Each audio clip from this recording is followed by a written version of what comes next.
Max Verstappen, o inominável. Hamilton puto com a estratégia da Mercedes, mas poderia ser muito pior se estivesse uma Ferrari que economiza até mesmo com serviços de borracheiro. Isso e muito mais agora no BPcast. Vamos, rapazes, não fiquem aí parados. É só um pombo e precisamos pegá-lo. Essas medalhas eu vou arrancar. Muttley, faça alguma coisa. Então, pegue o pombo, pegue o pombo, pegue o pombo, pegue o pombo, pegue o pombo, pegue o pombo. E estamos de volta com o BBcast, seu podcast de automobilismo e outras nerdices. No episódio de hoje vamos falar sobre o GP da Holanda, vencida por Max Verstappen com cabeçadas de Mercedes e Ferrari em suas estratégias. Bom, e aqui comigo está a Débora Santos Almeida. Bem-vinda, Débora. Olá pessoal, sejam bem-vindos a mais um episódio do BPcast e saiba como correr com apenas 3 pneus e não de forma mágica como Lewis Hamilton já fez, mas em uma cagada fenomenal da Ferrari. Bom, mas antes de prosseguirmos, primeiro vamos agradecer aí ao Ricardo Bannerman do Auto Radio Podcast e PPT lá dos Carteiros, Campeonato Amador de Kart, que a gente está sempre falando aqui pra galera conhecer. Agradecer a ele aí pela abertura fenomenal que ele deu ao nosso programa hoje, com essa voz aveludada, azeitada. Ricardo Bannerman, muito obrigado. E agora, né, Débora, vamos também aos nossos recadinhos do Paddock, que começam, como sempre, avisando aos nossos ouvintes aí da nossa campanha de financiamento coletivo e contínuo do Apoia-se, onde você pode se tornar um apoiador do Boletim do Paddock e auxiliar aí no nosso crescimento e nosso desenvolvimento. Outra forma de auxiliar o nosso trabalho é também por meio da lojinha, o link vai estar aqui na descrição desse post. Você pode comprar uma das nossas camisetas e ser identificado como um cabeça de gasolina por aí.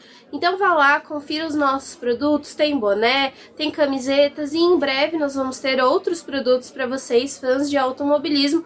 E fazendo qualquer compra por lá, você também acaba auxiliando o nosso projeto. Exatamente, pessoal. Também não se esqueçam do nosso canal no YouTube, onde você pode conferir, conversar com a gente diretamente nas nossas lives, participando ali do chat e querendo se tornar um membro também do canal do Boletim do Paddock. É possível se tornar membro e também querendo aí fazer uma contribuição através do Super Chat durante as lives.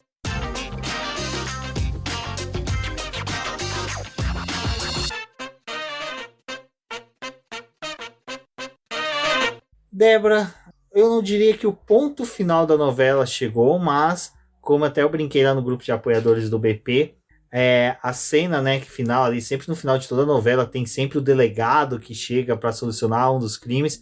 A entrada, a anunciação ficou muito estranho. O anúncio de Oscar Piastri na McLaren pode-se dizer que é o início do fim dessa novela, né? Que começou lá com a abertura da conta do Instagram do Sebastian Vettel, que anunciou sua aposentadoria. Isso a gente já falou aí nas edições passadas, então confiram os BBcasts passados, quando a gente falou aí do desenrolar. Vettel anunciando a aposentadoria, Alonso indo para Aston Martin, imbróglio todo da Alpine, e agora Oscar Piastri até que enfim é anunciado na McLaren. Demorou, né, um pouco para esse anúncio acontecer. Foi até interessante porque na sexta-feira, antes do anúncio, né, alguns jornalistas até levantaram a possibilidade da McLaren ter perdido, depois que foi avaliado os contratos ali, né, pela comissão de contratos da FIA, que a McLaren teria perdido, então por isso ela não teria feito ainda um anúncio, né. Eles averiguaram esses contratos na segunda-feira antes do GP da Holanda e tinham 72 horas para poder dar um veredito para as equipes, né? E aí, depois disso, eles poderiam fazer o anúncio como bem entendesse. E antes, quer dizer, entre o primeiro e o segundo treino livre, né, da sexta-feira, a McLaren tinha uma coletiva, aí parece que ela desmarcou, falou que não ia ter coletiva, não ia ter nenhum anúncio, e passou uns minutinhos ali, antes de começar, né, o segundo treino livre, eles anunciaram de fato Piastri.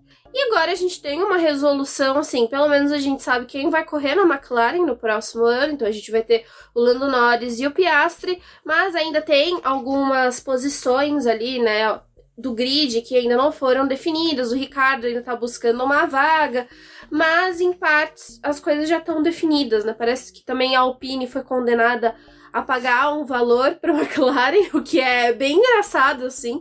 É cômico, né? Porque até alguns dias ali a Alpine estava esbravejando que o Piastri era um ingrato, que como que ele tinha, tipo, apunhalado a equipe pelas costas e que eles iam querer um ressarcimento da grana que tinham gastado com ele durante a época que ele estava ali na base, também os treinos que ele fez de forma particular com a equipe, né? Então, a gente teve gasto com funcionários que foram deslocados para o local, de material que foi utilizado durante esse período que o Piastri teve nos nossos carros, então a gente quer um ressarcimento. E a Alpine que teve que ressarcir a McLaren. Então é um fim aí, mas ainda tem muita coisa para poder ser decidida, né? Não com relação a esse assunto, mas as outras vagas que ficaram no grid, que também é em decorrência de toda a movimentação que foi gerada ali antes das férias. Dessa movimentação toda, né, se abriu a possibilidade do Gasly ir para a Alpine e com a vaga sendo aberta ali na AlphaTauri, todo mundo, quem, né, da academia, Red Bull iria subir, iria, né, ascender ao assento da AlphaTauri, de repente me surge aí o boato de que Felipe Drugovich, líder da Fórmula 2 e possivelmente aí campeão já em Monza, né, que seria até muito legal ser em Monza, já que é o palco do primeiro título do Brasil, mas na Fórmula 1 é legal que é tipo assim, é que eu e a Débora tá conversando, né, o Drugo era aquele cara que todo mundo fala, nossa, que exemplo, né? O cara fugiu das academias de pilotos para não para chegar na Fórmula 1 sem ter que ter vínculo com nenhuma das equipes, né?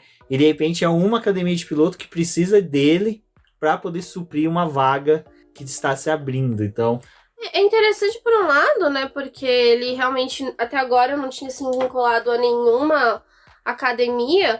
Mas nesse último ano a gente pode dizer que por mais que a Red Bull tenha vários pilotos, tanto na Fórmula 2 como na Fórmula 3, mas principalmente os dois grandes nomes seriam o Leon Lawson e o Vips, né, o Yuri Vips. O Yuri Vips se envolveu aquele episódio infeliz em que ele teve falas racistas e homofóbicas, né, e aí perdeu-se ali um certo vínculo com a Red Bull, com muitas ressalvas, porque a gente também já explicou aqui no BP o que aconteceu com esse vínculo do Vips, mas não teria como ele assumir uma vaga na AlphaTauri. E o Liam Lawson, ele, parecia ser um piloto interessante, mas ele não vem fazendo essa temporada, pelo menos, não tá sendo muito boa, assim. É um piloto que ainda deve. E aí, a Red Bull, né, agora quando o Alexander Albon fechou o contrato com a Williams de múltiplos anos, ele, a partir do ano que vem, não tem mais vínculo nenhum com a Red Bull, ele não deve mais nada pra Red Bull, ele é um piloto livre no grid, pode fazer as escolhas que ele quiser. Então a Red Bull, perdeu o Vips, perdeu o Albon, e agora tem que procurar fora, provavelmente, pra poder ter alguém pra subir pra Fórmula 1, por questão de pontuação e pilotos que realmente funcionem, né? Então tinham falado do Carlton Herta, que é um piloto da Indy. Eu vou até fazer um comentário aqui rapidinho, se o Rubens me permite. Que, gente, eu escutei esse final de semana, assim, coisas bizarras sobre o Carlton Herta, de pessoas que não acompanham a Indy. Tudo bem, eu não sou o melhor nome para poder dizer que acompanho, mas a Indy eu ainda assisto algumas corridas e acabo vendo o desempenho do Carlton Herta, o Pato também, por esses dois pilotos serem vinculados à McLaren, né? Então a gente acaba acompanhando um pouco mais eles, o Palou, para poder ter uma ideia do que pode acontecer, porque a McLaren ela não tá só na Fórmula 1, né? No que vem ela também vai estar na Fórmula E, ela corre no Extreme E, faz parte da Indy, então a gente acaba acompanhando um pouco mais. E o pessoal, assim, quando começaram a ventilar o nome do Carlton Herta, na realidade, assim, o nome do Herta ele já é muito falado desde o último ano, né? Por conta do desempenho dele da Indy, da possibilidade de em algum momento ele conseguir correr na Fórmula 1, mas a Indy dá alguns pontos na superlicença, mas não são tão generosos como a categoria de base da Fórmula 1, né? Então é um pouco mais difícil para os pilotos ali da Indy conseguirem a superlicença e o direito para poder correr na Fórmula 1. E também tem a questão que, quem recebe os maiores pontos, que poderia ter a superlicença para poder guiar, é o campeão da temporada. E o Herta, esse ano, ele não tem chance de ser campeão. Então ele não teria como ter realmente essa superlicença. Mas pelo que falaram, ele poderia ali tentar solicitar por outros meios, né? Quanto relacionado a desempenho, a fazer alguns treinos para poder compensar esses pontos que não foram adquiridos correndo pela Indy. E começaram a falar no nome do Herta para poder ir para AlphaTauri. Só que o pessoal se desfaz muito do Herta. É difícil por ser um piloto que tá ali na Indy para poder chegar à Fórmula 1, mas também não é impossível. Não é que a Indy é um campeonato inferior da forma como estavam falando, né? E da capacidade que esse é um piloto que nunca deveria pisar na Fórmula 1. Então, assim, pesquisem um pouco mais quando forem falar de pilotos da Indy com possibilidade de correr na Fórmula 1, porque tem vários pilotos de Fórmula 1 que vão pra Indy, correm lá, conseguem se desenvolver um pouco melhor lá no campeonato. O Marcus Ericsson é um desses que corria muito mal na Fórmula 1, mas foi pra Indy e se deu muito bem. Ele conseguiu disputar o campeonato esse ano, teve vitória lá nas 500 milhas. São campeonatos diferentes, são carros diferentes e propostas diferentes no automobilismo. Mas a Indy não é inferior à Fórmula 1 em nível de pilotos, porque a gente também sabe que tem muita gente que chega ali achando que é o bambambam e não faz nada, né? Passa anos, às vezes na categoria, sem conseguir desempenhar alguma coisa. Então, acho que teria que tomar um pouco mais cuidado para poder falar desse piloto, porque pode ser que algum dia ele realmente venha correr na Fórmula 1 ou realizar novos testes como já realizou, e foi legal que quando ele fez ali os testes esse ano, né, com a McLaren elogiou bastante ele, falou que por ser um piloto que nunca tinha tido contato com um carro de Fórmula 1, ele tinha conseguido bons números, tinha um bom ritmo no treino que ele fez. Então, torcedores, calmem também na hora de falar mal do Herta. Eu acho que assim, afirmar que o Herta não é tudo aquilo, que até mesmo o grid da Fórmula Indy inferior a um grid de uma Fórmula 2, até mesmo da Fórmula 1, é leviandade demais de uma pessoa falar. Não é só desconhecer a Fórmula Indy, mas também mostra um certo descuidado ao dar opinião, mas... E a Fórmula 2 também nem sempre tem um grid tão espetacular, assim, de pilotos, né? Porque a gente vê alguns nomes ali da Fórmula 3 indo pra Fórmula 2 de forma precipitada, porque tem dinheiro. Muitas vezes não tem o dinheiro para poder fazer uma temporada de Fórmula 3 e uma completa de Fórmula 2, então sai ali de uma Fórmula regional e vai direto pra Fórmula 2 com o dinheiro que tem. Nem sempre conseguem se desenvolver ao ponto de brigar por um campeonato. Então, o grid da Fórmula 2, às vezes a gente vê alguns nomes aí se destacar ao longo do ano, mas também, assim, não são todos os pilotos que estão ali na Fórmula 2 que são incríveis e merecedores de estar ali, não. Tem muita gente que é bem duvidoso estar ali na categoria da forma como tá. Exato. Bom, e aí Piastri anunciado na McLaren para 2023, como a gente já comentou aqui. Não se sabe ainda do Daniel Ricciardo, vaga dele. Eu acho que vai ficando cada vez mais difícil. Até eu acredito bastante na possibilidade de um ano sabático. Mas eu acredito assim piamente que essa novela deve se acabar após o título da Fórmula 2 com o Drugo sendo campeão. E foi algo que eu falei em BBcasts anteriores, que era possivelmente uma das possibilidades era guardar o resultado da Fórmula 2 para saber onde que ficavam posicionados os pilotos para a questão de superlicença. Torcer aí pelo brasileiro, seria muito interessante ver o Drugo. O Drugo merece muito. Esse ano aí está sendo irreparável, a temporada dele está sendo perfeita, contra todas as adversidades. Não é só porque ele é líder com uma diferença grande que ele está tendo facilidade, não. Teve algumas corridas que foram bem complicadas. Mas sobre Fórmula 2, depois qualquer coisa a gente faz uma live aí e conversa com vocês sobre. Débora, a pista de Zandvoort, ela é na beira da praia e estamos na época do verão europeu.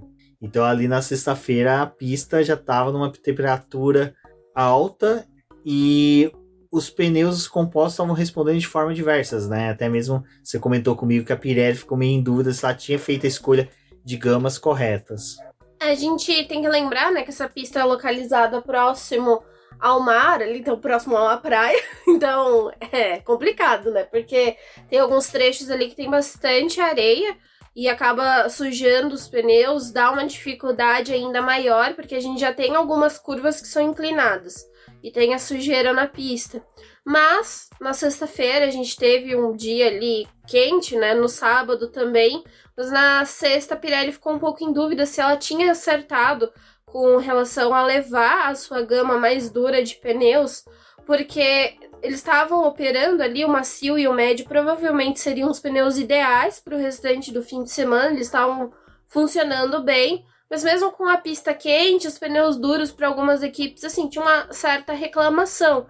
E pela durabilidade dos médios e dos macios tá sendo ok, às vezes colocar um duro também que possa ser trabalhado durante o fim de semana é muito mais vantagem do que você colocar um pneu duro que vai ser esquecido pro restante do fim de semana, né? As equipes vão ter que trabalhar mais com os médios e com os macios.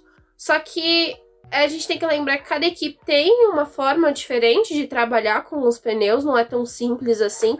O pneu duro às vezes funciona em algumas equipes, em outras não. Também tem a variação de pista para pista. Isso é um circuito muito crítico até para os pneus por conta dessas curvas inclinadas e também da força G, porque ele acaba mudando o comportamento dos compostos quando você entra nessas curvas e precisa executar elas.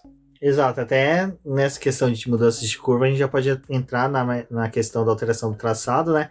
Que fizeram uma brita fake, pegaram ali. Eu e a Débora, a gente gosta de acompanhar mídias sociais, e principalmente a gente teve um boom aí, uma época de uso da resina, né? O pessoal fazia resina qualquer coisa. Pegava, pedia lanche do McDonald's, a pessoa ia lá, metia resina, mostrava, olha como é que fica o lanche dentro da resina. Não estraga, coisa linda. Né? Nossa, uma coisa dantesca. Aí alguém soube usar a resina até que enfim, endurecer ali a brita, tornar ela uma extensão da zebra. Eu achei legal, eu achei que ficou uma ideia muito boa, porque esteticamente, na hora da transmissão, você percebe que é uma diferente, porque ela fica um pouco mais brilhante, mas de qualquer forma preservou ainda o uso da caixa de brita, que foi bem interessante também, porque a gente viu muitos carros escapando ali, levando sujeira para a pista, e começou a dar uma dinâmica até diferente nos treinos e principalmente nas categorias de base. Essa coisa da resina, ela pode até ser levada para outros circuitos, né? Essa pista da Holanda, ela foi usada como uma espécie de teste, porque no ano passado a gente teve várias escapadas de pista, só quando o pessoal voltava para o traçado regular, além de já ter a areia que estava cagando a pista, a gente tinha também a brita que era carregada com os carros. É claro que quando o carro passa por cima da brita mesmo, que acaba entrando ali naquele bolsão, né, o carro acaba grudando algumas pedrinhas ali no assoalho. Conforme o carro vai saindo para a pista, essas pedrinhas vêm. Mas esse final de semana reduziu muito esse tipo de sujeira na pista. Na verdade, o problema que a gente teve com a pista foi outro. A gente pode até comentar um pouco depois. Mas eu achei que foi uma ideia legal, porque o pessoal ia ali até a zebra, encontrava resina ali, já sentia uma diferença com os pneus e não vai além daquilo, né? Então acho que isso pode ser algo fundamental para que seja melhor delimitado os limites de pista. Tipo, ser algo físico e visual, não um negócio que é sensor, assim, ou que tem que ter alguém chefiando uma parte ali para poder deletar volta, sabe? Eu acho que é uma coisa bem mais interessante. E também, além da brita, isso pode ser levado para circuitos que tem, não aquela grama em si, né? Mas que tem aquele pedacinho de terra que às vezes os pilotos acabam usando para poder ir um pouco além, porque o carro não perde tanto desempenho. Tem aquelas pistas que eles colocam aquela grama sintética que às vezes acaba numa determinada volta, assim, o piloto sai, arranca e aí perde 10, 20 minutos do treino ali arrumando. Eu gostei da ideia. Outro problema que a Débora mencionou foram os pombos, né? Que pegue o pombo. Exatamente, deu muito trabalho. Gente, olha, vou falar pra vocês, viu? Em São Paulo tem uns pombos abusados, porque na minha faculdade mesmo, eles às vezes, assim, queriam participar da hora do recreio com a gente. Eu acho legal que durante a faculdade você tinha a hora do recreio. Hora do recreio, hora do lanchinho, porque eu só fui estudar porque eu tinha um horário pra comer. No trabalho eu não tinha este mesmo benefício. Mas os pombos ficavam ali, assim, ó, perto da gente. Se der uma bobeada, a gente rouba seu lanchinho, seu pão de queijo que você pagou R$10 na faculdade de manhã, entendeu? Mas olha, que pombos abusados. Não sei se vocês viram, depois vale a pena ver na Fórmula 2, na corrida principal. Teve um momento de safety car e o pombo atravessando a pista andandinho, assim, sabe? E super incomodado que os carros estavam passando. Até que uma hora ele resolve voar, né? Porque ele se sentiu incomodado que ninguém parou para ele. Olha só que animal, não é mesmo? Que é o pombo. Literalmente é um animal. Mas E tem outro ponto, né? O sinalizador, aquele inferno daquele sinalizador, vamos gente. falar do sinalizador agora, aproveitar, antes da gente entrar na classificação e no treino. Porque antes só de falar do sinalizador, será que o sinalizador foi uma tentativa de solução para os problemas de GPS que teve no TL2?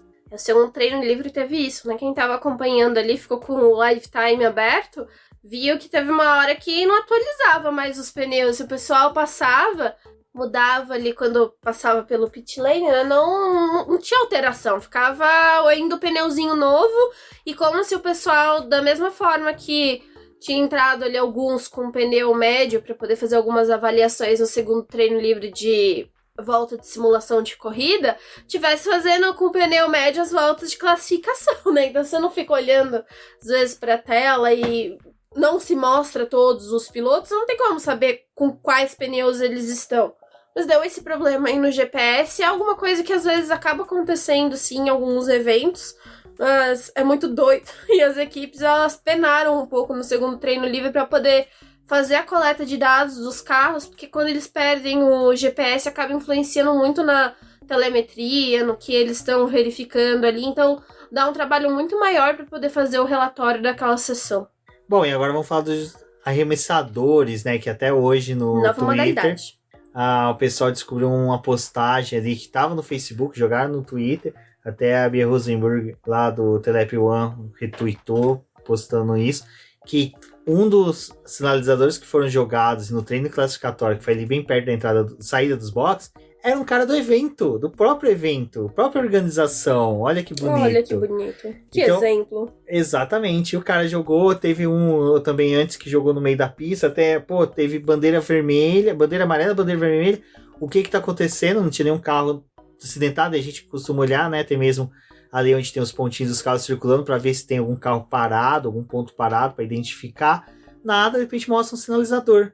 Aí, gente, que povo civilizado, né? Os holandeses. Os holandeses acho que, né, são meio revoltados desde a época que os portugueses expulsaram eles do Brasil. Porque, olha, sinceramente, foi ridículo, sabe? Foi ridículo. Acho que é uma coisa que a gente fala lá desde o GP da Áustria. Não querendo, sim, falar que a culpa é do piloto e da equipe, mas ser parte, né, de que pessoas que estão envolvidas com isso são fãs, são torcedores da Red Bull e do Max Verstappen. E são organizadores da pista que E agora, organizadores da pista têm que se posicionar de uma forma mais contundente, mais forte, para falar, olha, não pode fazer, vai ser banido, vai ser expulso, vocês não representam, fazer N coisas, não só uma notinha de repúdio, porque fica mal, cara, porque assim, Max Verstappen tá fazendo uma das temporadas mais a mais perfeita dele, assim, o cara tá sendo gigante, o cara tá conseguindo um resultado assim, monstruoso, até na hora que a gente for falar da corrida, a gente vai falar que não adiantava nada ter pra parar ele pra vitória, né, lógico que teria mudanças ali no grid, abaixo dele, mas não teria muito que que o Hamilton, que o Russell, que a Ferrari, que até o Pérez que pudesse parar ele, sabe? É uma nova dominância que a gente possivelmente pode ver aí nos próximos anos. É um cara que vai ser o protagonista, sabe, da Fórmula 1 daqui para frente. E quanto mais tempo se demora para ele poder bater nisso, nessa tecla de que, olha, vocês não são meus fãs, sabe, se fazer um posicionamento um pouco mais firme, vai dando espaço para esse pessoal fazer isso. E é uma coisa que eu falei pra Débora, eu falei, eu tô com receio de que aconteça isso no Brasil. Porque na Europa, todo mundo, foi um fã, foi um caso isolado, vamos tirar ele. Se for no Brasil, eles vão taxar a gente como selvagem, como vândalos, como não sei o que, e o Brasil ainda perde, como até o pessoal comentou no Twitter, né? Falou, será que a Holanda perde o mando de campo, né? Pra não poder ter mais isso? Porque quando acontece isso numa Libertadores, numa Copa do Brasil, um Campeonato Brasileiro, o time perde, né? E quando é Libertadores, ainda mais clube brasileiro, se fode bonito. E aí? Então, assim, cara, foi patético, realmente, você ver torcedores, e não nem torcedores, eu já digo que fã tá sendo um torcedor, que é o cara fanático, bilolado da cabeça, e um cara de organização, cara, o vídeo, assim... Dá um péssimo exemplo, né, pra que se faça... Pra que outras pessoas acabem fazendo isso. Porque a gente, principalmente aqui no Brasil, né, a gente pode falar do Brasil porque é uma pista que a gente já foi várias vezes... quando vai entrar ali e ter acesso à pista, né?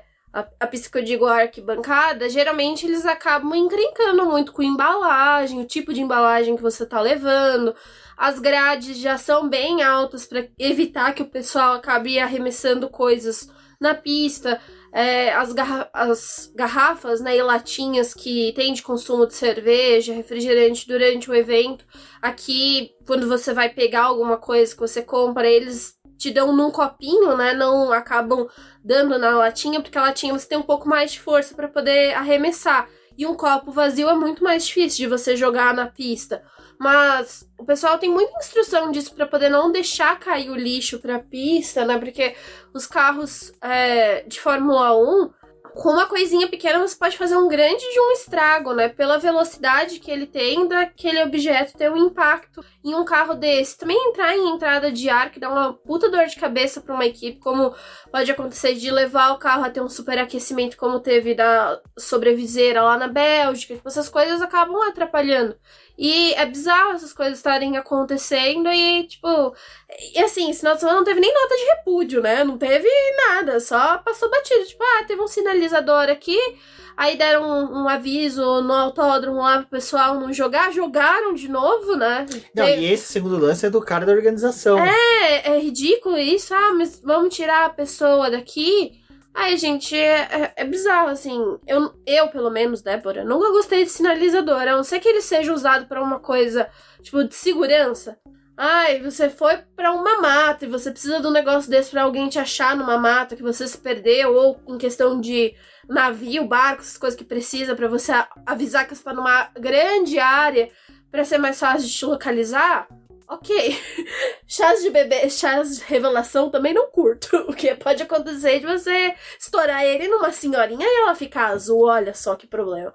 Mas, esse negócio de sinalizador atrapalha, gente, atrapalha a visão dos outros também. É o que eu falo de bandeirão, é sério, é que um dos motivos, assim, eu prefiro ficar sem ir pra Fórmula 1 do que ir no setor G e ter que ter aquele bandeirão na minha cabeça.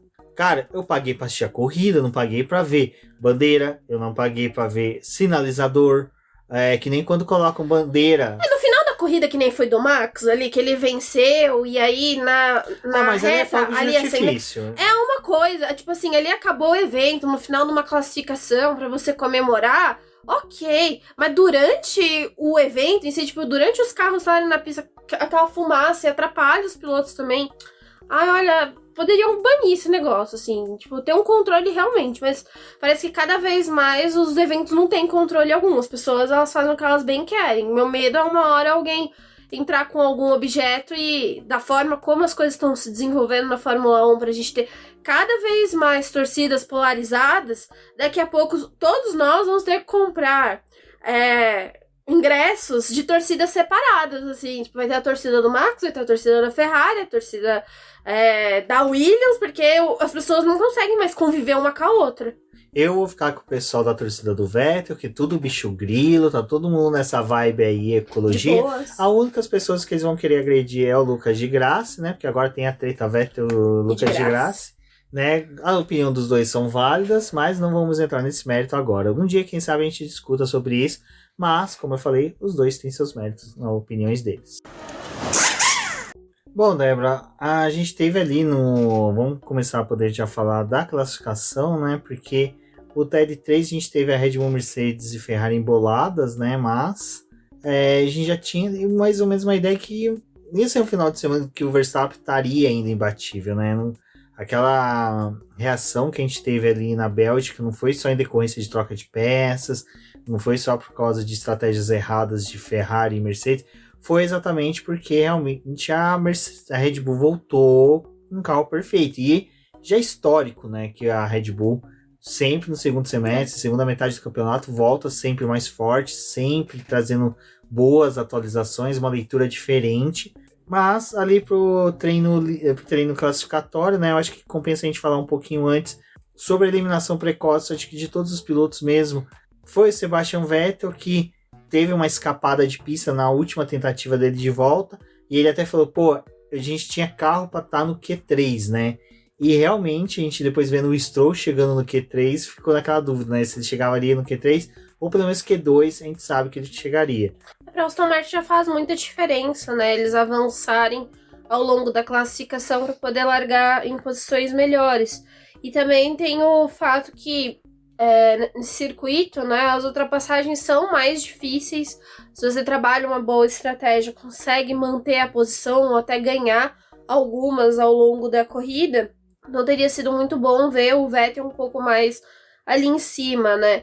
Nessa classificação a gente teve um grid novamente embolado, o abandono do Daniel Ricciardo ali já no Q1, né, não conseguiu ir além, como o Norris levou o carro novamente ao Q3. A gente teve também o Bottas sendo eliminado já naquele começo de classificação. E de restante, assim, acho que a gente ainda pode destacar a performance do Mick Schumacher, né, que foi bem diferente do Magnussen. O Magnussen eliminado no Q1 e o Mick no Q3. Piloto que também está sendo aí questionado se vai permanecer na Fórmula 1, também provavelmente vai se desvincular da Ferrari, né, ao final da temporada, então é um outro aí que busca uma vaga no grid, mas uma classificação interessante. E o Stroll, como você bem falou, né, Rubens, ele avança ao Q3, mas não sai para a pista, porque o carro dele acabou tendo um problema e a equipe manteve ele nos boxes. Mas não teve jeito, né, Débora? A pole foi de Max Verstappen, que superou o Leclerc e mais uma vez mostrando que aquela previsão do nosso querido Bonito, né? Não, desculpa, do Mattia Binotto, que falou que iria vencer as últimas corridas da temporada, não vai se concretizar de forma alguma. Agora o discurso já mudou, né? Não poderemos vencer. Eu tô com um receio, assim, talvez até o final da temporada a gente tenha só vitórias do Max, porque no ritmo que tá vindo as coisas, talvez isso acabe acontecendo, né? A Ferrari, até o Binotto falou pós-corrida, que acredita que as últimas atualizações que a Ferrari forneceu para o carro, ao invés de ajudar a melhorar o desempenho, piorou o desempenho.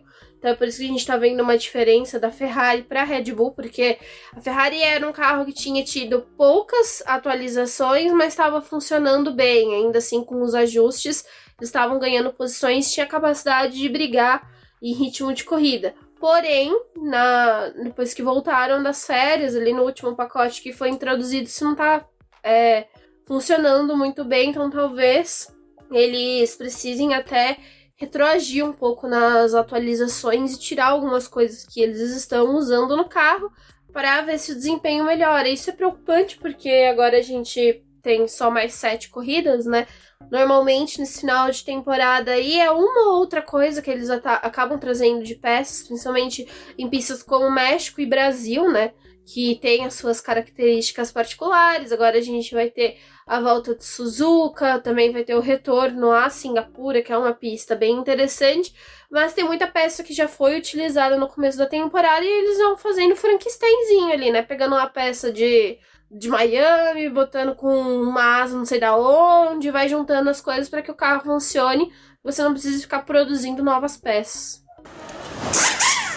Bom, e aí chegamos do domingo, né, já com aquela apreensão de vai ter alguém lançando sinalizador durante a corrida, torcemos para que não, os pombos vão atrapalhar, os brasileiros já estavam felizes com a vitória do Drogovic, o péssimo resultado por Porsche, então o Brasil estava unido, todos felizes, fãs da Mercedes, fãs da Ferrari, fãs da Red Bull, até os fãs da McLaren estavam sorrindo, né? Com Piastri e Norris pro ano que vem, mas nem tudo são flores. E aí é que vem Max Verstappen com a pole, até todo mundo querendo dar uma moralzinha ali pra Ferrari, falando, não, largar em P2 é bom, sabe? Você consegue largar melhor aqui, porque o outro para poder o primeiro colocado e não consegue tracionar melhor, porque ele tem que jogar o carro pro lado. O P2 consegue avançar melhor, se conseguir ultrapassar essa pista. O P2 ele acaba determinando, né, o ritmo do primeiro. Não foi isso, né? Tentaram levantar a moral pro Leclerc tentaram. ali, mas não aconteceu isso não, gente. Só não avisaram pro Leclerc. Não, e avisaram pro Max, que o Max fez uma largada espetacular. Ah, é que eu vou ter dificuldade pra largar? Então vamos ver, O carro galera. tracionou muito bem, conseguiu saltar, jogar o carro pra frente do Leclerc. E ali, a largada foi muito legal. Aquele encontro do Hamilton e do Sainz, que é incidente de corrida, ninguém teve culpa ali mesmo. Apesar que eu achei que o Sainz realmente ele fechou um pouco demais a porta, mas algo que acontece Fórmula 1 é isso. E é outro, vocês viram o título do podcast, né? Pelo amor de Deus, gente, não tem coisa mais chata do que falar Fórmula Vettel, na época que o Vettel dominava. Fórmula Hamilton, Fórmula Verstappen. Cara, não é Fórmula piloto.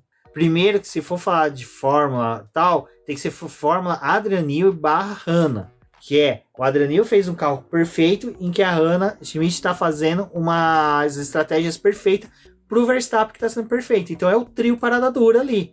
Mas não é Fórmula Verstappen. Por favor, gente, não alimentem esse monstrinho, porque é chato pro Verstappen. Porque é o seguinte, fãs do Verstappen, vocês que estão comemorando hoje, saibam, daqui uns 5 anos, quando ele não tiver na dominância da Fórmula 1, vão falar que o título era por causa do carro, que ele tinha o melhor carro. Exatamente. Como falaram do Schumacher, como falaram do Vettel, como falaram do Hamilton. Só não falaram do Fangio porque não deu tempo. O brasileiro devia falar porque era argentino ganhando, né? É, com certeza. Mas o que a Débora falou é verdade. Então, assim, é a mesma coisa da quem é anti-viúva do Senna, fala que o Senna só ganha a cor do carro. Cara, então assim, vocês alimentar esse monstro do Fórmula Verstappen é alimentar um perigo pro no futuro falarem que foi sorte. Não, o cara correu bem.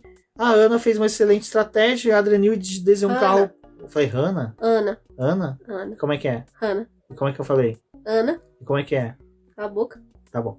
E é legal que o nome dela, Hannah, escreve de trás pra frente, né? Aquele treco legal. Cabalístico. É cabalístico. Não, tem um nome, gente. Por favor, o pessoal me corrija nos comentários. E lembrando que quem escuta pelo Spotify, eu abro caixinha de comentários lá, então você pode vir comentar sobre o episódio, tudo direitinho. Então, né, Débora, largada boa, primeira volta excelente ali das duas Mercedes, que conseguiram se posicionar bem, até o próprio Leclerc, né, conseguiu. Parecia que não ia ser um passeio tão fácil do Verstappen, mas que ele encaminharia sempre uma vitória, mas que a briga entre Mercedes e Ferrari e o Pérez assistindo de perto ia se ditar durante o final de semana inteiro. Até dava pra poder incluir o Verstappen pela questão dos pneus, né, ali, porque é uma pista, como a gente já falou, de muita estratégia. Você tem que saber quando você vai parar, quem é o seu adversário na pista, quem você está respondendo às paradas. Então, a gente foi observando isso, que tinha como ter alguma briga ali, e conforme a corrida foi se desenvolvendo, o Hamilton, ele se tornou um piloto para poder brigar com o Verstappen, talvez não de forma tão direta, mas ainda assim com uma possibilidade, porque a Mercedes ela fez uma estratégia diferente das demais. Quando o Hamilton decidiu os pneus ali, o Hamilton, né, ir pro Russell na largada, eles usaram os pneus médios, que foi diferente do que o pessoal tava apostando pro começo da corrida, né? A grande maioria do grid largou com os macios para poder ter mais aderência. A janela de operação deles ali era um pouco parecido. Pirelli também tinha meio que simulado uma estratégia de 2 paradas, mas só usando os pneus médios e macios, mas o pulo do gato da Mercedes foi usar os pneus médios e ter uma janela ali para poder operar de uma forma melhor que a própria Ferrari, porque a Ferrari ela andou bem com os pneus macios, mas com os outros compostos ela estava com muita dúvida se eles iam funcionar no seu carro, né? Então o Leclerc ele até usou o pneu duro, né? O Sainz também teve o pneu duro adicionado a sua estratégia, mas foi um composto que não rendeu nesse carro. E aí vem a questão de quando que a Mercedes ela ia fazer a parada e como que ela ia proceder. Porque ela largando com os médios, né, ela tinha a possibilidade de fazer uma estratégia em que ela avançasse para os macios, fizesse uma segunda parada, mas ela foi para os duros. E aí, nesse momento, é interessante porque a Mercedes, ela tem muita dificuldade com os pneus duros por conta do aquecimento. Quem assistiu a corrida ali viu que a pista estava nublada, né? Foi um dia nublado, apesar da temperatura da pista estar quente. Era um dia nublado, então acaba afetando também o desempenho dos pneus. E a Mercedes funcionou muito bem com os pneus, com os duros, né? E ali eles tinham a possibilidade de brigar com uma Red Bull. Eles se colocaram nessa posição. Ferrari também cometeu suas cagadas, a gente daqui a pouco comenta sobre isso, que deu a chance para que a Mercedes avançasse. Então, o ritmo de corrida da Mercedes perfeito com esses pneus. E surgiu essa oportunidade de desafiar uma Red Bull que estava super confiante de que ia ganhar ali com o Max, né? Então acho que foi uma corrida bem interessante, mas novamente, assim, pautada por quando parar e como cada um dos carros funcionou com esses pneus. Esse esquema de pneus foi bem interessante, porque a gente até na hora do começo conversou se existia a possibilidade ou não de alguém entrar com os pneus duros. Quando eu vi acho que o primeiro a colocar foi o Alonso, depois o Norris. E o Alonso até que o Norris não responderam tão bem ao uso dos pneus duros. E depois, né, a Mercedes acabou optando por pneus duros. Eu falei, nossa, cagou a corrida do Hamilton total. E quando ele começou a ditar aquele ritmo excelente, eu falei, bom, é aquela coisa que o Hamilton já fez outras vezes. Que ele traz um comportamento para o carro e um ritmo de corrida, semelhante de quando você está com pneu macio, mas só que com pneu duro, então o desgaste é menor, mas você tem o mesmo tempo de janela de um pneu médio. Então, assim, você consegue trabalhar esse cenário. E foi isso que ele fez. E eu falei assim, cara, pode ser o dia da vitória do Hamilton, porque se ele conseguir perpetuar esse ritmo até o final da corrida, e até com mudança de compostos, comparado com os demais pilotos, ele pode brigar pela vitória. Mas, infelizmente, né, queria o destino que não fosse dessa forma. O brilhantismo da Mercedes acabou da mesma forma que começou, né, com os pneus. Hamilton vai se avançando a corrida, então é uma pista também que um safety car acaba ditando as paradas.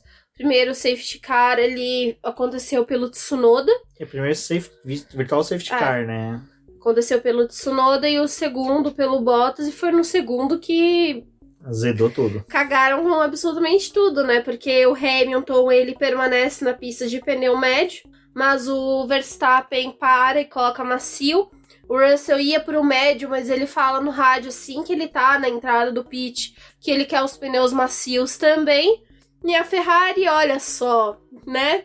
Depois do Leclerc já ter perdido o segundo lugar, acertaram ali em colocar o pneu macio nele para ele fazer a ultrapassagem no Hamilton. O Hamilton ficou vendido, né, com os pneus médios sem ter o desempenho esperado.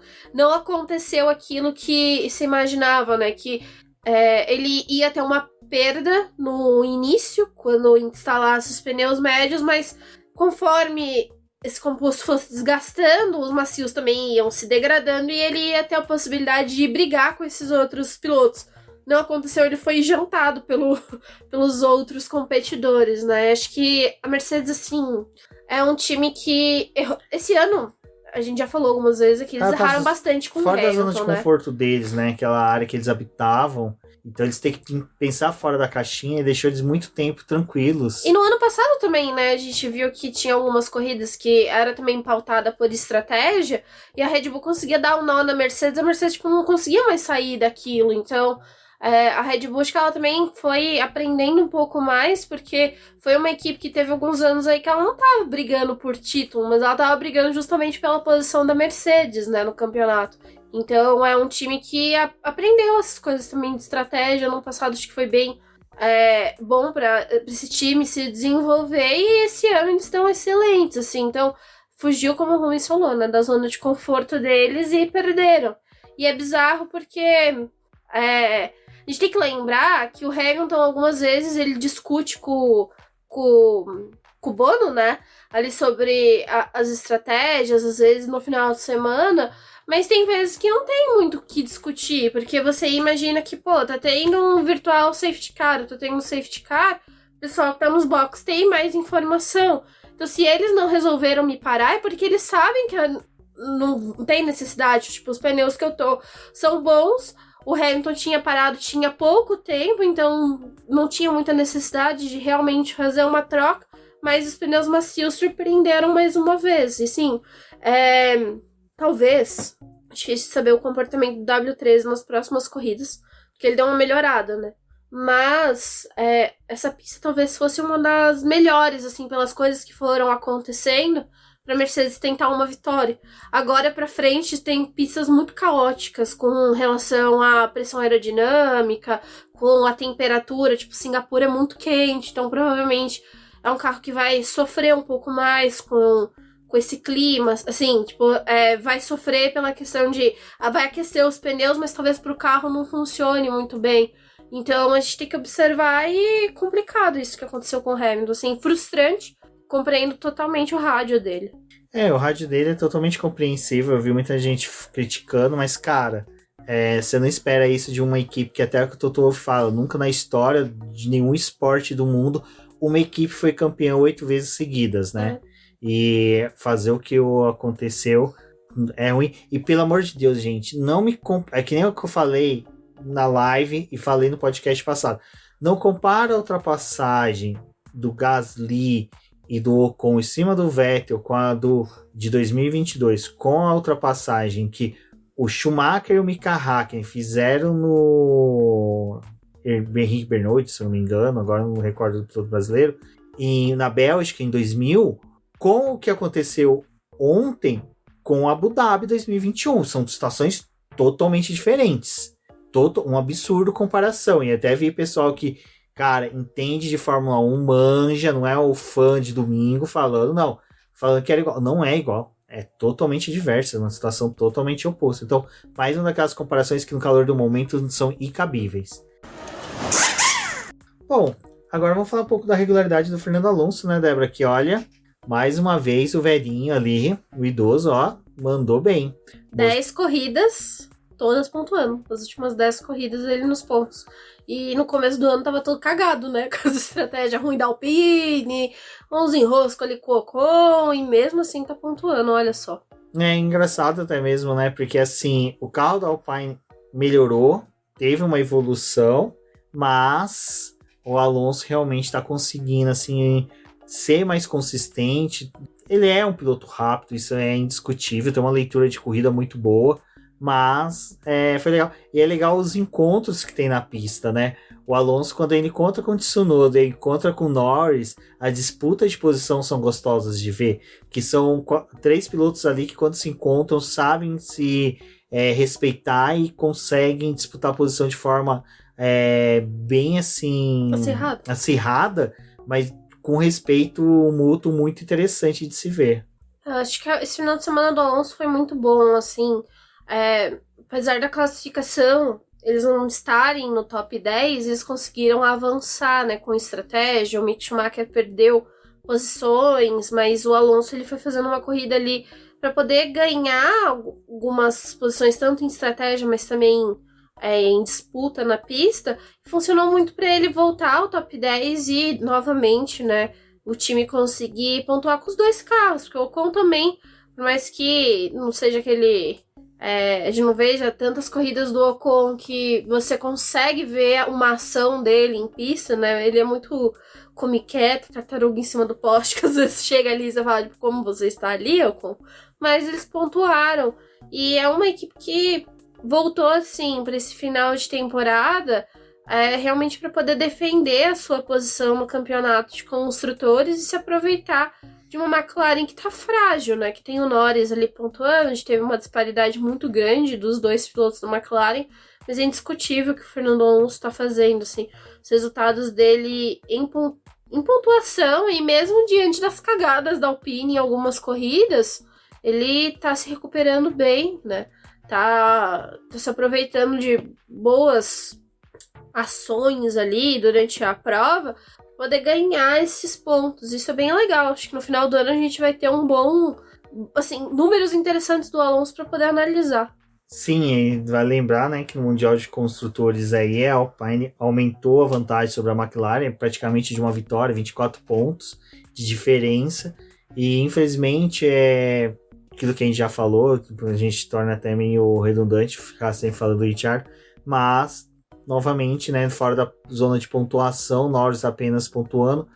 Tem a questão da McLaren ter feito 5 pitstops com ele, uma coisa meio inexplicável, mas também pelos rádios, pelas conversas que você teve, você via que realmente o Ricciardo não conseguia imprimir um bom ritmo com os pneus, a degradação era alta, então necessitava de trocas também, então ficou ruim, até difícil apurar um pouco aí do desempenho dele diante desse cenário, mas uma coisa que a gente pode falar aí que teve legal assim não, foi até assim, uma circunstância do que aconteceu, de todo o envolvimento que teve de embrólios, de pit stop, tudo, foi Leclerc indo pro pódio junto com o Russell, né? 2 pilotos que fizeram uma corrida muito boa, foram rápidos, fizeram excelente corrida.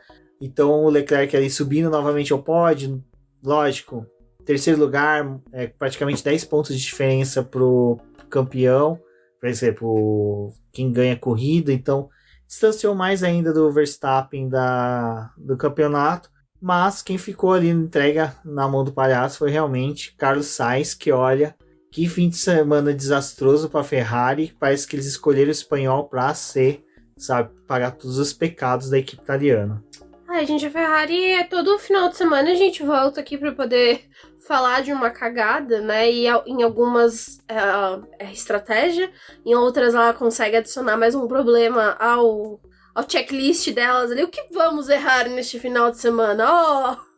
Vamos montar um carro com 3 pneus, chamar o piloto para os boxes e botar 3 pneus. Aí é difícil, não tem como defender mais trabalho que a Ferrari tá fazendo, assim, em pista. É ridículo o que tá acontecendo. É triste ver isso, assim, tipo, você tá vendo o desespero nos olhos dos pilotos, sabe? Que entra em pista e não sabe como é que vai sair dela, né? Provavelmente vai sair perdendo posições, assim. Talvez a Ferrari ela não tivesse um ritmo pra poder realmente brigar pela segunda e a terceira posição que eles se classificaram, mas nada justifica você fazer um pit stop de 12 segundos, né? Não faz sentido. A única justificativa é uma porca presa, igual foi com o Bottas. Mas o Bottas, né, até bateu o recorde, assim, de um pit stop mais demorado. Só que, sinceramente, né, dona Ferrari? E se fosse só esse episódio com o Carlos Sainz, né, dos 3 pneus, a Ferrari não, ela consegue, assim, cagar ainda mais, porque no outro pit que ele fez, né, numa outra troca que ele fez, olha que coisa maravilhosa, soltaram ele, né, em cima de um piloto, tomou 5 segundos, então esse Carlos Sainz não aguenta mais ser bulinado dessa forma como ele tá sendo pela Ferrari, né. E teve também aquele lance dele lá na pista de fazer ultrapassagem, a bandeira amarela e toda aquela confusão. Olha, o Carlos Sainz... Não, mas aquela ultrapassagem ali no Ocon, na hora da bandeira amarela... Não, essa não é culpa da Ferrari, é culpa... Não, eu acho que ele nem teve punição, não teve nada, porque na hora que foi dada a bandeira amarela, ele já tava na manobra de ultrapassagem, já tinha aberto, jogado pro lado do Ocon, então não tinha como ele realmente... Ele ia ter que frear pro Ocon passar, não existe isso. Não, mas o que eu quero dizer é que, tipo assim... Eles botaram o Sainz numa situação que não tinha necessidade, porque, tipo, o erro do pit stop deles... Ah, não, os erros do pit stop foram ridículos. Vai cagando ainda mais a corrida dele. Então, tipo assim, o Sainz nem deveria estar naquela posição na pista, porque ele não era o lugar dele. Tipo, o erro deles começou antes, assim, Ai... E vamos falar agora, né, já que a gente tá falando de erro, não é erro de ninguém, mas é o erro de interpretação, que é o pessoal que usa, né, bonés, capacetes de papel alumínio, em achar que existe uma teoria de conspiração que o Tsunoda, né, iria ajudar o Max Verstappen na estratégia, sendo que o safety car que realmente ajudou o Verstappen a obter a vitória de forma um pouco mais fácil, porque ele até foi questionado disso, né? Ah, mas você teve uma ajuda ali do safety car para ultrapassar as Mercedes e a Ferrari. Ele falou, olha, pelo ritmo que eu tava pondo, eu ia ultrapassar eles de qualquer forma. Até o Will Mesquita falou isso num grupo de apoiadores do BBcast, em que ele, do Boletim do Paddock, na verdade, que ele falou sobre isso. Falou, cara, dentro da teoria das conspirações, né, porque até a própria AlphaTauri teve que soltar uma nota. Falou, gente, não tem conluio entre nós e a Hannah pra poder... A gente ia fazer alguma coisa... Fazer uma coisa pra beneficiar o Verstappen, porque não tem sentido a gente fazer isso. E realmente não tem. E aí, cara, o Verstappen não precisava disso. Tipo, é aquele momento que o cara não precisa. E A AlphaTauri tá na Fórmula 1 desde 2007. Desde 2007, ela não tem na história, sabe, casos em que... Teve aquela vez que o Helmut Marko falou, até mesmo pros pilotos, qualquer coisa iria pedir, mas é Helmut Marko cagando pela boca, né, gente? Então, assim, não tem nada a ver. Então, cara, teoria da conspiração pra isso... Eu gosto de fazer algumas brincadeiras às vezes, mas vocês veem que é uma brincadeira pontual. E sobre isso eu já até olhei assim, o pessoal falando, eu falei, gente, não dá nem pra brincar com isso, pode voltar que é incabível. A gente pode voltar no que a gente falou no podcast da semana passada, né?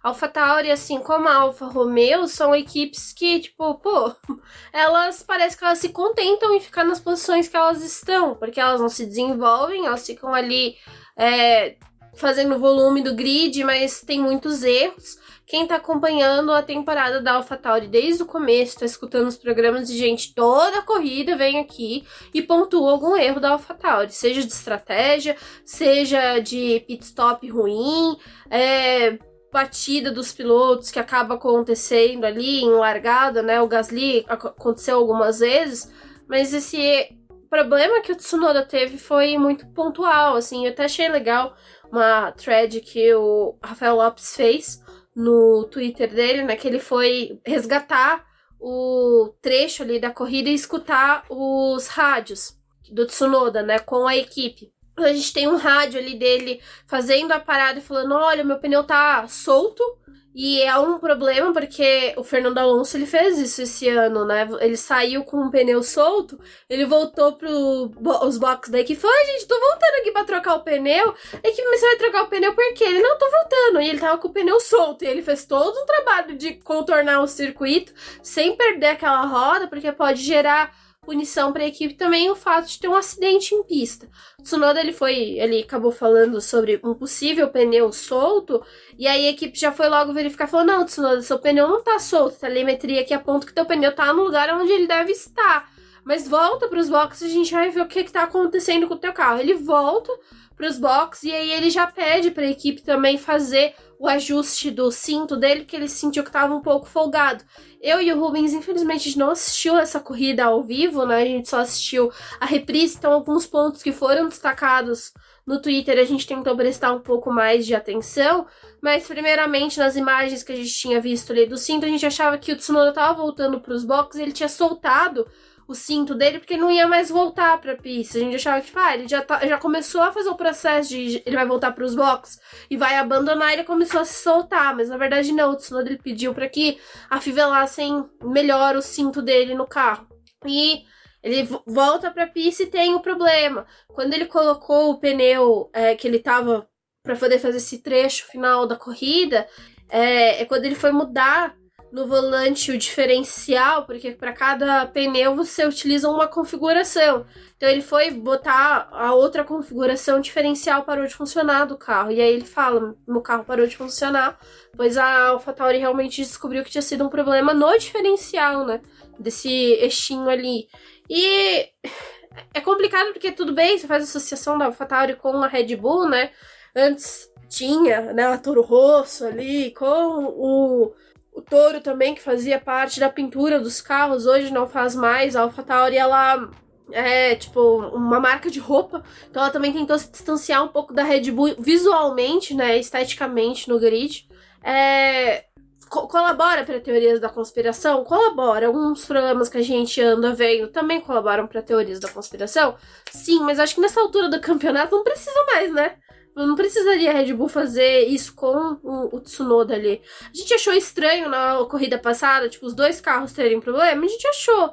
Mas também achar que então, esse do Tsunoda... aquele momento é que a gente faz a brincadeira porque ela é incabível. Uma teoria de conspiração ali. Agora, também é incabível, mas é chato você fazer uma brincadeira porque tem gente que acredita. Aí tem os bobões que acreditam. O pessoal sabe que fuma pelo nariz que acredita. Então...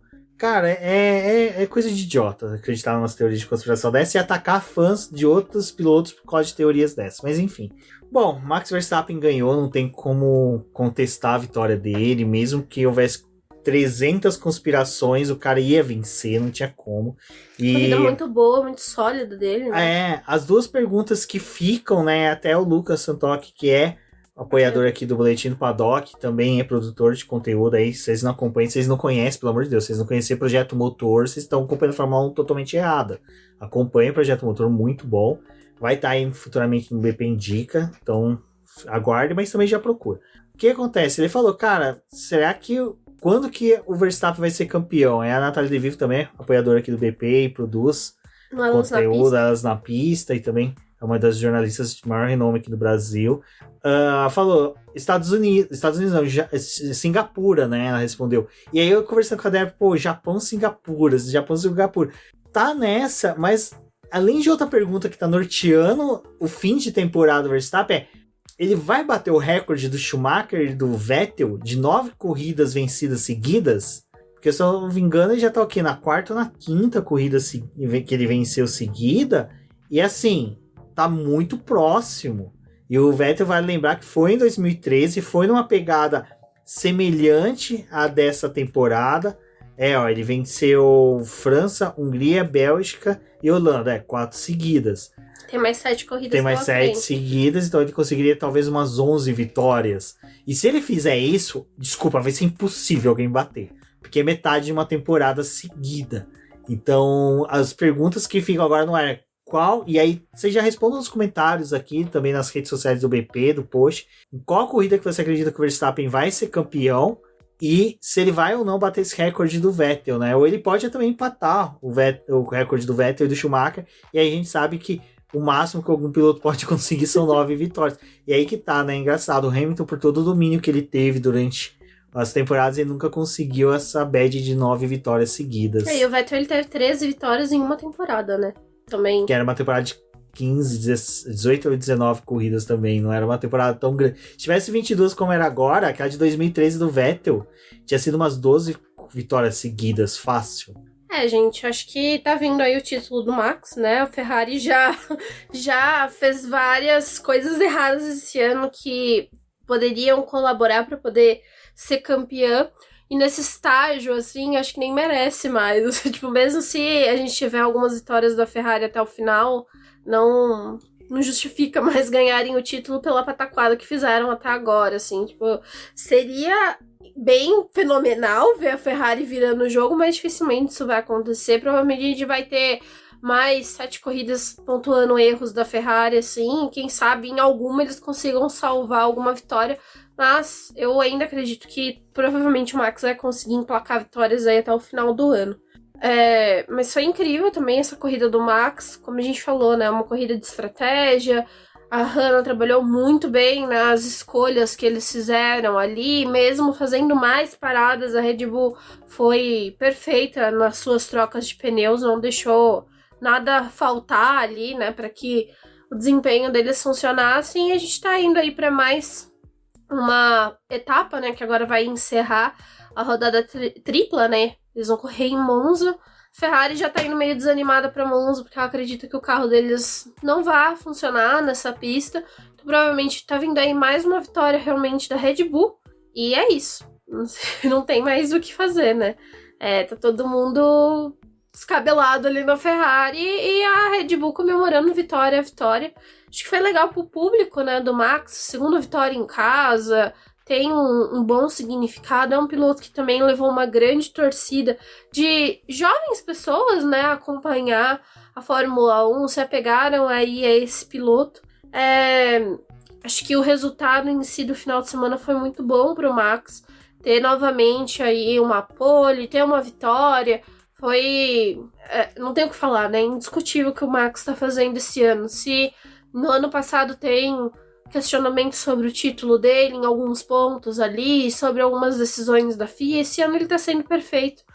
Realmente é o título que ele merece, assim, tipo, ter na carreira dele, é o que o Max tá fazendo.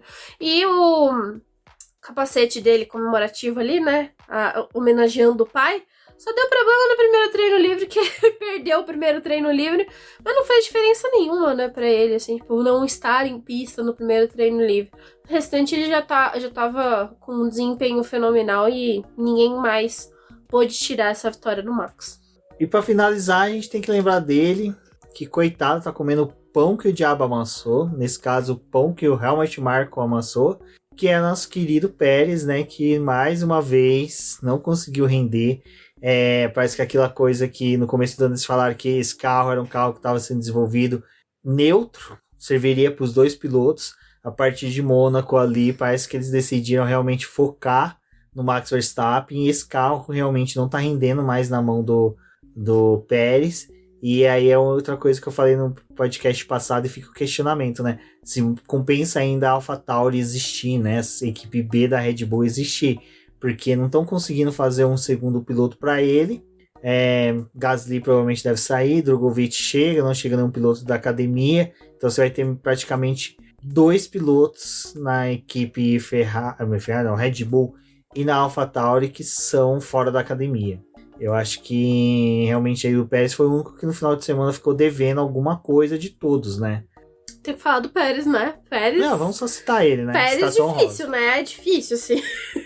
Essas últimas corridas dele. Tem alguns brilharecos em alguns momentos, mas nessa corrida, assim, apagadíssimo. Porque na Bélgica ele foi bem, né? Conseguir salvar ali uma dobradinha pra Red Bull, ok. Mas nessa ele sumiu ali. Não... Cadê o Pérez? Não vemos o Pérez. O Pérez, ele tá devendo, né? Bom, ele, piloto, está devendo, porque cometeu alguns... Olha, aquele erro ali também é uma ótima teoria da conspiração na classificação, né? Do Pérez rodando. Não, essa foi uma que eu brinquei. Essa foi uma teoria ótima. Eu brinquei porque eu sei que é uma brincadeira que passaria batido, e é aquelas brincadeiras que eu faço em rede social. Pérez, né? Tipo, foi sem querer querendo que eu rodei. Mas assim, não tinha como, poderia ser do Max mesmo, é aquela brincadeira que cabe ainda. Mas do Pérez eu acho que assim, é a questão dele fazer excelentes defesas, fazer excelentes disputas. A corrida dele é bonita em si, porque ele disputa a posição com os outros pilotos, que é uma disputa legal, né? Mas cara, ele tá disputando posição com um cara 4º, 5º, 6º, 7º lugar, sabe? Pô, tá disputando posição com o Norris, a gente tinha que estar lá com o Leclerc, com o Sainz, com o Russell. Não, disputando, coitado do Norris, que tá com a vida mais zoada que qualquer outra coisa, sabe? Tá levando namorada no McDonald's, onde já se viu isso? Enfim, gente, é isso, agradecer a todos aí que ouviram, muito obrigado. Final de semana do BP foi bem atípico, porque a gente teve aí batizado do nosso afilhado para comparecer, aí foi aquele fim de semana em família, tudo gostoso, até que alguém pergunta, né, em quem você vai votar? Aí começou a pancadaria, foi tiro, foi jogar mortandela um no outro, foi um show de horror. Tô brincando, foi muito bacana, obrigado aí meu irmão que pediu pra gente ser padrinho, estamos muito honrados.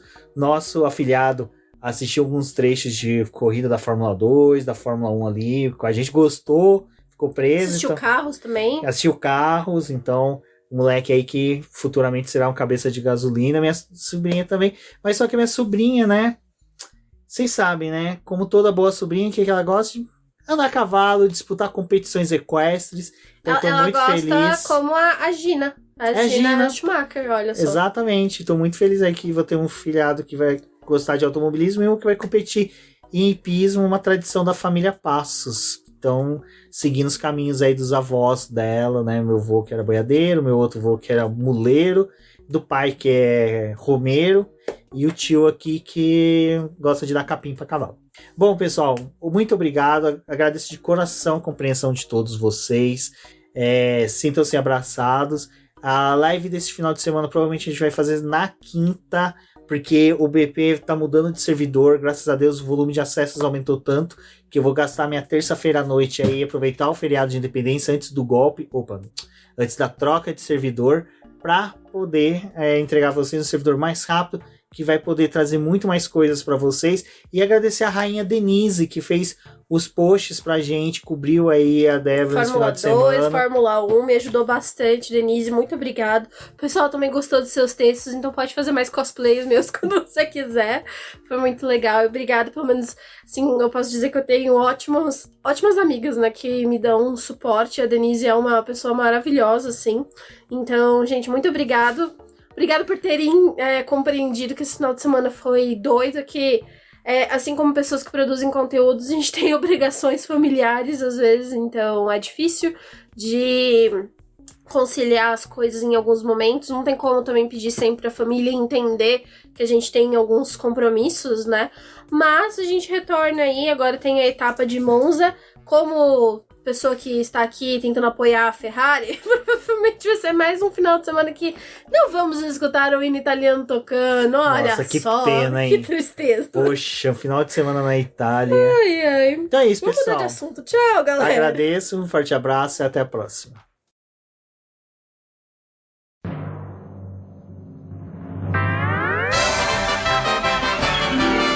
E agora vamos agradecer nossos apoiadores, aqueles que auxiliam o Boletim do Paddock através do financiamento coletivo e contínuo do Apoies. E são eles: Ricardo Bannerman, Maia Barbosa, Eliezer Teixeira, Luiz Fex, Arthur Felipe, Rafael Celone, Will Mesquita, Antônio Santos, Rogério Furano, Helena Lisboa, Cássio Machado, Carlos Del Valle, Bruno Vale, Eric Nemes, Bruno Shinozaki, Alberto Xavier, Will Bueno, Ricardo Silva, Beto Corrêa, Fabrício Cavalcante, Arthur Apóstolo, Sérgio Milani, Melquiades Veloso, Micael Souza, Ezequiel Bale, Silney Messi, Rafael Arilho, Rafael Carvalho, Fábio Ramiro, Lauro Vizentim, Maria Ângela, Thaís Costa, Rafael Catelã, Jane Casalec, Carlos Eduardo Valese, Tadeu Alves, Paula Barbosa, Ale Ranieri, Leandro Nogueira, Bianca Mês, André Brolo, Bruno Lima, Ivan Grego, Maicon Tavares, Thalita Santos, Diego Machado, Gabriel Sawaf, João Guilherme, João Rai e Gustavo Frigoto. Muito obrigado a todos aqueles que apoiam o Boletim do Paddock e auxiliam no nosso desenvolvimento e crescimento. E se você quer